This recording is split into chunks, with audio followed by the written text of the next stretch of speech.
Yes, Cage, lots of books coming out for all different reasons. This one, an absolute beauty called Nine Lives. You want to get on top of this one, Cage. Of course, it's about Adam Ramanouskas. He's been good enough to give us some of his time, talk a little bit about the book, and of course, his 134 games with Essendon. Adam, thanks for your time. No worries at all. How are you going? Yeah, very good. Adam, we see a lot of books come out, and sometimes when people talk to you about doing a book, you go, oh, I'm not really into it, or yes or no. And then when you get into it, you realise there's a lot that goes into doing a book. I mean, when did this one start for you? Oh, midway through last year. So, yeah, look, it took a good probably 6-7 months to do. But, you know, I guess it was quite interesting because there was, I guess, things that I had to remember that I probably didn't want to remember through the experiences that I had. But, you know, all in all, I'm really, I guess, proud of it, of the final product. I'm really happy that it's all documented now because, you know, I guess in, you know, 10, 20, 30 years' time, my own kids can have a read of it and I guess see what their dad sort of went through. And no doubt, Adam, you'll cover this extensively in the book Nine Lives, but how tough were those days? And let's go back to the beginning. When you were initially diagnosed with cancer, how hard did that hit you and what was your immediate reaction to it? Oh, my immediate reaction was probably a bit of disbelief. At sort of 22, you don't think things like that can happen to you at that age. And you know, being an AFL footballer, I'd never heard of, I guess, too many people that have played AFL football, let alone elite sports, that were, I guess, were struck down by the disease. So probably, yeah, that disbelief, but you know, it soon turned into reality pretty quickly. But yeah.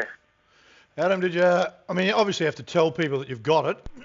And I'm speaking from experience here. I was diagnosed with lymphoma. Turned out after a while, after a lot of testing, time in hospital and lots of things, that it wasn't that, it was something else. But the doctor came in and said, look, you've got to ring your mum and dad. They need to know. Now, my mum's really positive. My dad's really negative. So I told mum and she said, look, everything will be okay, because that's what you need to hear when you're first diagnosed. My dad said, oh, that's it, son, you're going to die. Sure. So I don't know. Which is a really positive start your second day in hospital when they've got a lot of tests. So did you have anyone on you that was a funny moment for you where you go, I can't believe they said that?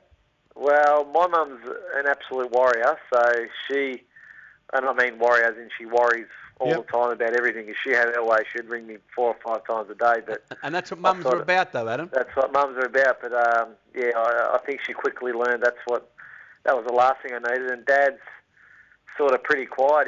He'd be more. He's a bit of a deep thinker like me, where he would just ask how you going and all that. Probably in terms of the funny side of it.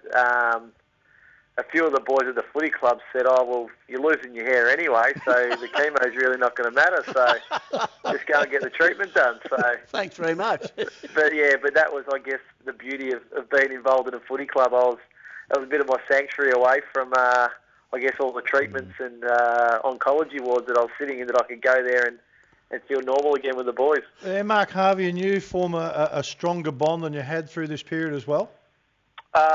Yeah, look, you know, I guess with Harv's situation that he went through, not a lot of us knew about it. And you know, Harv's pulled me aside one day. I was already very close to Harv. Harv was very much my mentor when he was at Essendon. And he said, look, you know, I had a situation like this myself. And he explained the story. And he said, remember when I said to you I was going in for that sinus operation? Well, I actually had sort of a brain tumour. And sure.